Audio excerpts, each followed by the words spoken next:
तो alkyl halides में nucleophilic substitution खत्म होने के बाद आपके पास जो सेकंड टाइप ऑफ रिएक्शन अब यहाँ पर शुरू करने जा रहे हैं वो है एलिमिनेशन रिएक्शंस। एलिमिनेशन रिएक्शंस का ही दूसरा नाम हमारे पास क्या होता है, डीहाइड्रोहेलोजिनेशन। ठीक है, जिसको एलिमिनेशन के नाम से आप देख रहे हो, इसी को अपने पास क्या लिखा हुआ होता है, डीहाइड्रोहेलोजिनेशन भी लिखा हुआ होता है।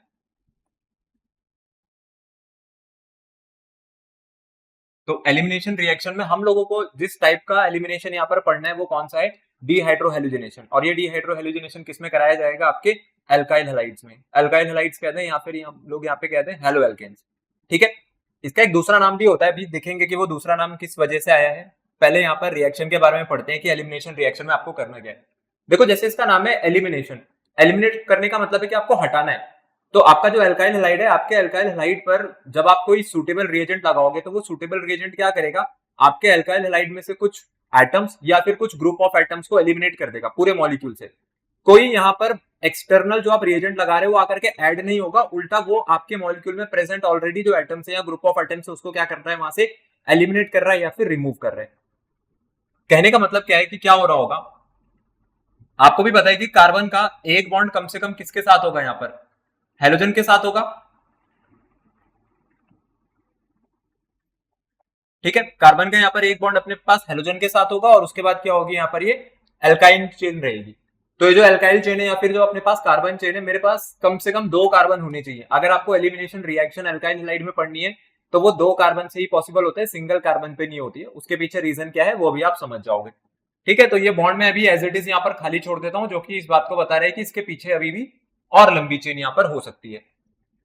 देखो, जो आप अभी यहाँ पर रिएजेंट आपको पढ़ाया जाएगा कि जो रिएजेंट हम लोग यहाँ पर यूज करेंगे वो रिएजेंट कौन सा रहता है, यहाँ पर रिएजेंट आपके पास रहता है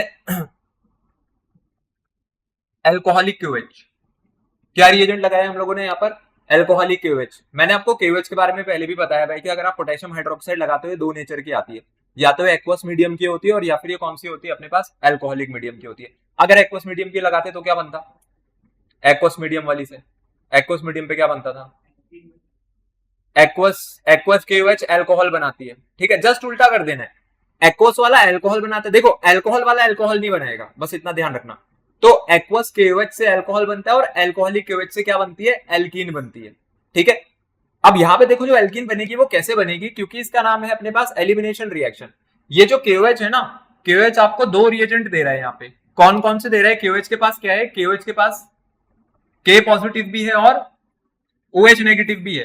होता क्या है यहाँ पे, जो कार्बन हेलोजन बॉन्ड है, इस कार्बन हेलोजन बॉन्ड में सबसे पहले जब पोलैरिटी इंड्यूस होती है तो ये बॉन्ड किसकी तरफ टूटेगा, आपके हेलोजन की तरफ। तो इस पे कैसा चार्ज आएगा, डेल्टा नेगेटिव।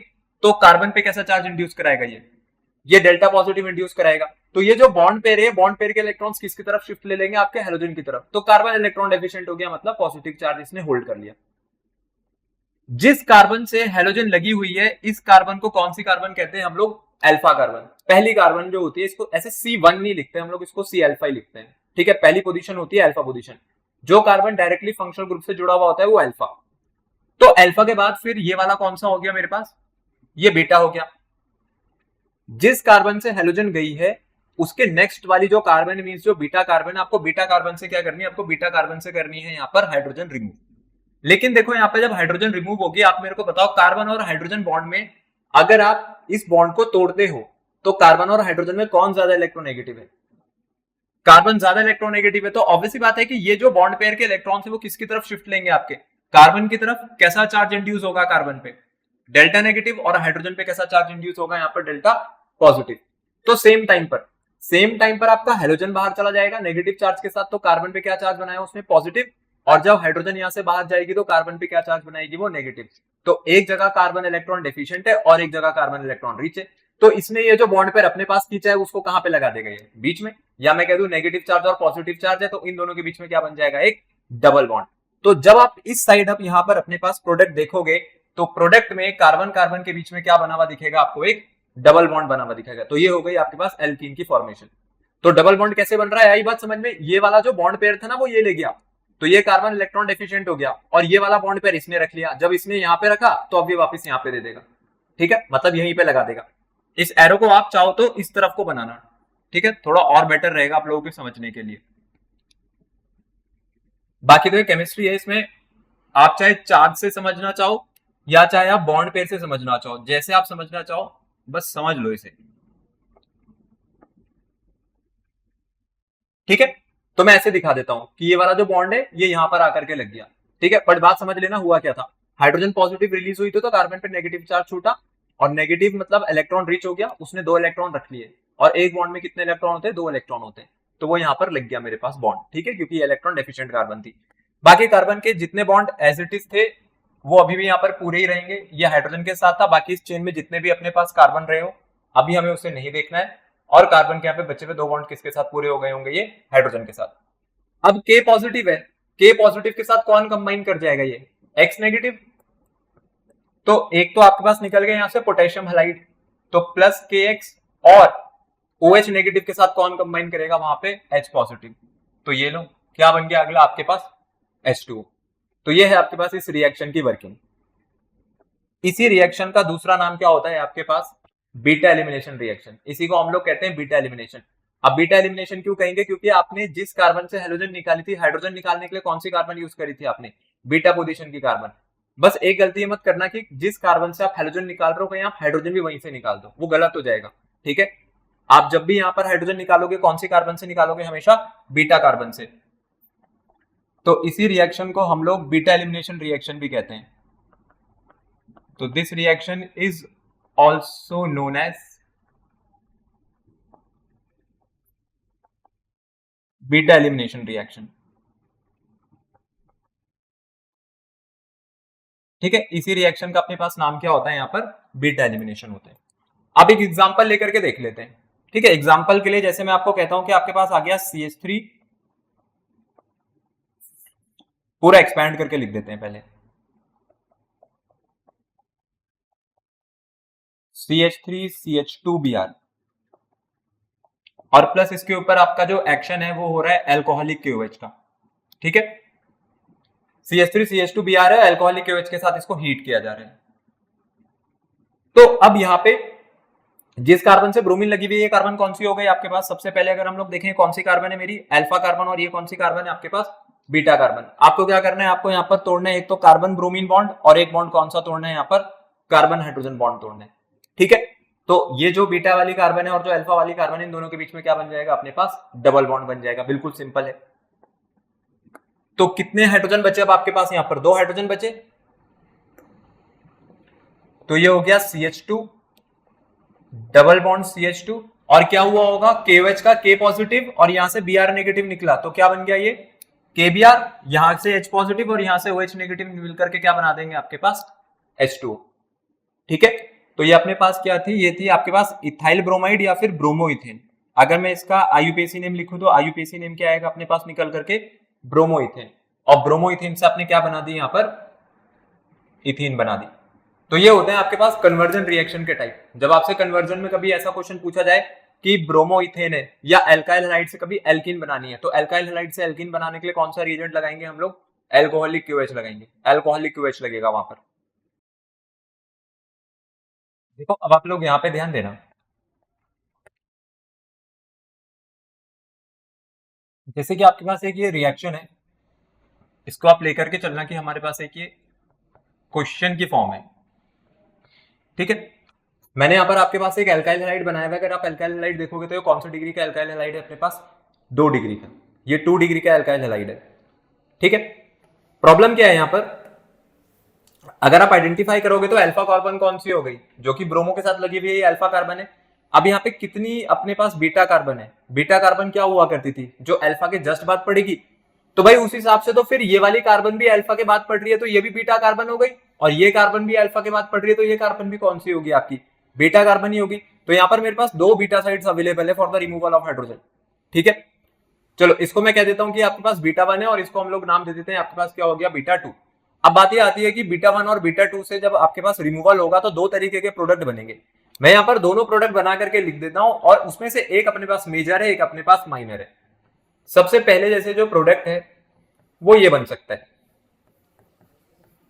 ठीक है, एक तो ये प्रोडक्ट हो सकता है, इसमें मैंने क्या करा, इसमें मैंने रिमूवल करी है बीटा 1 से। अगर आप देखोगे तो वो CH2 था, अब ये कितना रह गया है, यहाँ पर CH रह गया है, तो ये मैंने करा है बीटा 1 से, ये आपकी बीटा 1 से एलिमिनेशन हुई है यहाँ पर। और अगले वाले में जो एलिमिनेशन है वो किसके थ्रू दिखा रहे हैं हम लोग, बीटा टू से दिखा रहे हैं। अब बीटा टू से एलिमिनेशन आप दिखाओगे तो फिर आपको भी पता है कि भाई डबल बॉन्ड मेरे को कहां पे बनाना है, बिल्कुल टर्मिनल पर बनाना है डबल बॉन्ड। तो ये बन गया आपके पास प्रोडक्ट। ठीक है, आई बात समझ में। पहले बीटा वन एलिमिनेशन करी, यहां से हाइड्रोजन निकाली, फिर उसके बाद हाइड्रोजन निकाली है बीटा टू से। हाँ तो देखो यहाँ पर जब आपने बीटा टू एलिमिनेशन करी तो बीटा टू एलिमिनेशन पे हमारे पास ये वाली एल्कीन बनी। अगर मैं आपको कहूं कि जो ऊपर वाला प्रोडक्ट है वो मेजर है और नीचे वाला प्रोडक्ट माइनर है, तो अब आप लोग कहोगे कि ये चीज कैसे पता लगेगी हमें कि मेजर प्रोडक्ट कैसे बनाना है और माइनर प्रोडक्ट कैसे बनाना है। यहां पर आपके पास एक रूल लगता है, और ये जो रूल है ये कौन सा होता है, जेड, लिखते सेडजेफ हैं, बोलते जेड हैं। ठीक है, मैं फिर से यहां पर लिख देता हूं, ये जो अब एलिमिनेशन हुआ है is carried out in accordance with, अब इसकी स्पेलिंग ये है SAYTZEFF। ठीक है, अगर आपसे पढ़ोगे तो ये क्या है, ये है सेडजेफ रूल। ठीक है, बट बोलते हैं जेड है, इसका प्रोनाउंसिएशन जो है आपके पास वो जी से शुरू होता है, तो जेडजेफ रूल बोला जाता है इसको। अब जो जेडजेफ रूल है ये आपके पास मेजर प्रोडक्ट की फॉर्मेशन के लिए होता है। जब भी कोई रूल लगता है तो वो माइनर के लिए नहीं होता, वो मेजर के लिए होता है। ठीक है, तो अब elimination is carried out in accordance with Saytzeff rule for major product. ठीक है, मेजर प्रोडक्ट बनाने के लिए हम लोग किसका यूज करेंगे, जेडजेफ रूल का यूज करेंगे। अब बता देता हूं ये जेडजेफ रूल आपके पास क्या है। ये कहता है कि भाई अगर आपके पास एक से ज्यादा बीटा साइट्स अवेलेबल है for the elimination of hydrogen, तो आप उस बीटा साइट को चूज करोगे जहां से हाइड्रोजन निकालने के बाद जो आपकी एल्कीन फॉर्म हो रही है ना, वो हाईली एल्काइलेटेड रहे। क्या रहे, हाईली एल्काइलेटेड। मतलब आप डबल बॉन्ड का सेंटर चुनो, ये मेरे पास डबल बॉन्ड वाला सेंटर है, इस डबल बॉन्ड वाले सेंटर के अराउंड कितने एल्काइल ग्रुप से बताओ, टोटल कितना एल्काइल ग्रुप से डबल बॉन्ड वाले सेंटर के अराउंड। यहां पर आपके पास दो एल्काइल ग्रुप निकल करके आए। ठीक है, जबकि अगर मैं नीचे वाले को आपका सेंटर बना दूं, कार्बन डबल बॉन्ड को अगर हम लोग सेंटर मान लें, कार्बन डबल बॉन्डेड कार्बन को, तो कितने एल्काइल ग्रुप है इससे इसके अराउंड, सिर्फ एक एल्काइल ग्रुप। तो नीचे वाले में एक एल्काइल ग्रुप बन रहे हैं और ऊपर वाले में कितने एल्काइल ग्रुप बन रहे हैं आपके डबल बॉन्ड के अराउंड, वहां पे टोटल दो। तो इसलिए उसको क्या मान लिया गया अपने पास, मेजर प्रोडक्ट, और नीचे वाले को क्या मान लिया हम लोगों ने यहाँ पर अपने पास माइनर प्रोडक्ट। ये होता है आपके पास जेडजेफ रूल। ठीक है, तो जब भी आपके पास एक से ज्यादा बीटा साइट्स अवेलेबल होंगे हाइड्रोजन के रिमूवल के लिए, तो आपको क्या लगाना है वहां पर, ये जेडजेफ रूल लगाना है। ठीक है, तो एक और चीज इसमें बता देता हूं, जहां पे हाइड्रोजन कम होती है ना वहीं से हाइड्रोजन निकलती है। अगर आप इसको देखोगे बीटा वन और बीटा टू को, तो जिस पे हाइड्रोजन कम है वहां से बीटा गई, वहां से आपके पास हाइड्रोजन गई है, तो जाकर के मेजर प्रोडक्ट बना है। ठीक है, तो इस रूल के बारे में हम लोग लिख भी लेते हैं कि रूल होता क्या है।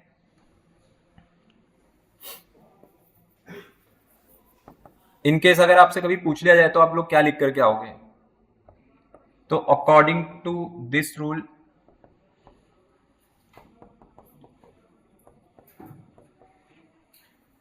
if more than one beta sites are available, और किसके लिए, for the removal of hydrogen,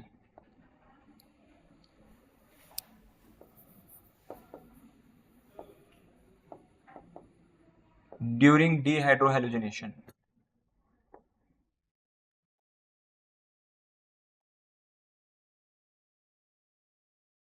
then removal will be done in such a way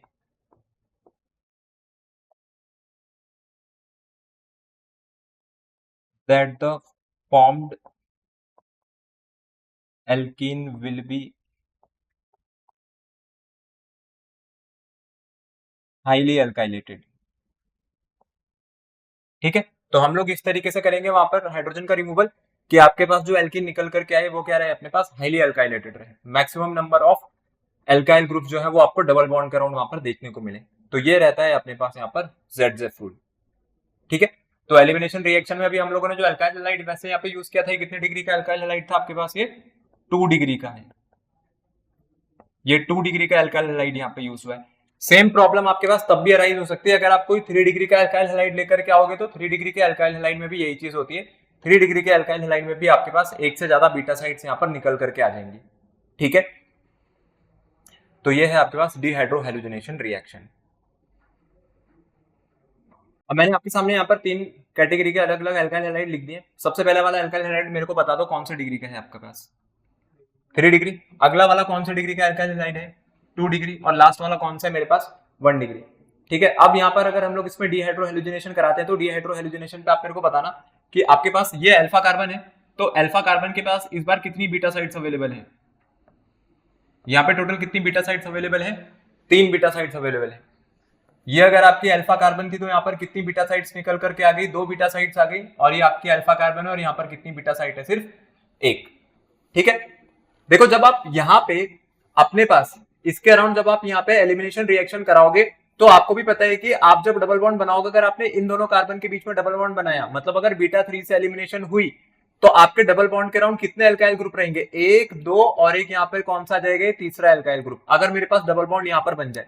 ठीक है, तो आप जब एलिमिनेशन करते हो तो आप एलिमिनेशन के लिए किसको प्रेफर करते हैं, यहाँ पर कौन सी पोजीशन को अपने पास, बीटा 3 को प्रेफर करते हैं। ठीक है, क्योंकि उसमें जब एल्कीन बनेगी तो एल्कीन के अराउंड कितने एल्काइल ग्रुप लगे हुए दिखेंगे आपको बाद में, टोटल 3 एल्काइल ग्रुप लगे हुए दिखेंगे। यहाँ पर कितने एल्काइल ग्रुप रहेंगे, यहाँ पर कौन सी पोजीशन को प्रेफर करेंगे, अभी अभी हम लोग देख करके आ रहे हैं बीटा 2 को, वहां पे तो चॉइस ही नहीं है आपके पास, वहां तो आप सिर्फ बीटा को प्रेफर कर सकते हो। तो इससे मेरे को एक ऑर्डर पता चलता है, वो क्या होता है कि इसके बाद जो फॉर्म्ड एल्कीन है ना, अगर हम लोग यहां से फॉर्म्ड एल्कीन को बनाए जो कि मेजर प्रोडक्ट के फॉर्म में रहेगी, तो मैं नीचे बना देता हूं, ये वाली हो जाएगी CH3 CH double bond C CH3 और एक आ गया आपके पास ये वाला CH3। अब आप खुद देखो, मैंने यहाँ पर ये जो हाइड्रोजन निकाली है कहां से निकाली है, आपके पास बीटा 3 से एलिमिनेशन करिए, आपके डबल बॉन्ड के अराउंड टोटल कितने एल्काइल ग्रुप्स लगे हुए हैं, यहाँ पर देख लो कितने एल्काइल ग्रुप है टोटल, यहाँ पर 3। ठीक है, अगले वाले पे अगर देखें तो अगले वाले पे आपको क्या मिलेगा, यहाँ पे ये है CH3 CH double bond CH CH3। तो यहाँ पे भी जो आपका डबल बॉन्ड है, यहाँ पे डबल बॉन्ड के अराउंड देखो कितने एल्काइल ग्रुप्स प्रेजेंट है, यहाँ पे टोटल 2 एल्काइल ग्रुप्स प्रेजेंट है। और अगर लास्ट वाले पे आ जाए तो लास्ट वाले में तो कुछ हो ही नहीं सकता था, तो वहां पर तो आपके पास ये बन जाएगा CH3 CH double bond CH2। ठीक है, ये आपका डबल बॉन्ड है और ये डबल बॉन्ड के अराउंड प्रेजेंट होने वाली एल्काइल ग्रुप है। ठीक, यहाँ पे आपके पास जो फॉर्म्ड एल्कीन है, अगर आपके पास स्टेबिलिटी ऑफ एल्कीन की बात करी जाएगी तो इनमें से सबसे ज्यादा स्टेबल एल्कीन कौन सी है मेरे पास, सबसे पहले वाली, और लीस्ट स्टेबल कौन सी मानी जाएगी, सबसे लास्ट वाली। तो ये हो जाएगा आपके पास स्टेबिलिटी ऑफ एल्कीन का ऑर्डर। तो ध्यान रहे ये भी ZZF का ही रूल है, वो कहते हैं कि जो स्टेबिलिटी है ना एल्कीन की, वो किस बात से तय होगी अपने पास, कि उसके अराउंड कितने एल्काइल ग्रुप्स वहां पर लगे हुए, मतलब डिहाइड्रोहेलोजिनेशन के बाद निकलने वाली एल्कीन की स्टेबिलिटी की यहाँ पर बात हो रही है। तो आपके पास सबसे ज्यादा स्टेबल कौन सी है, सबसे पहले वाली एल्कीन। अब ये कितने डिग्री के एल्काइल हैलाइड से निकल करके आई थी, 3 डिग्री से, अगले वाली 2 डिग्री से और 1 डिग्री से। तो अगर मैं आपसे कहूं कि ईज ऑफ डिहाइड्रोहेलोजिनेशन का भी अगर आपसे कोई ऑर्डर बनवा दे, तो ईज ऑफ डिहाइड्रोहेलोजिनेशन वो रहेगी आपके पास 3 डिग्री को सबसे आसानी से किया जा सकता है, और 1 डिग्री वालों पर वो जो ईज है वो मेरे पास सबसे मिनिमम यहां पर रहेगी। तो ये रहेगा आपके पास ईज ऑफ डिहाइड्रोहेलोजिनेशन का ऑर्डर।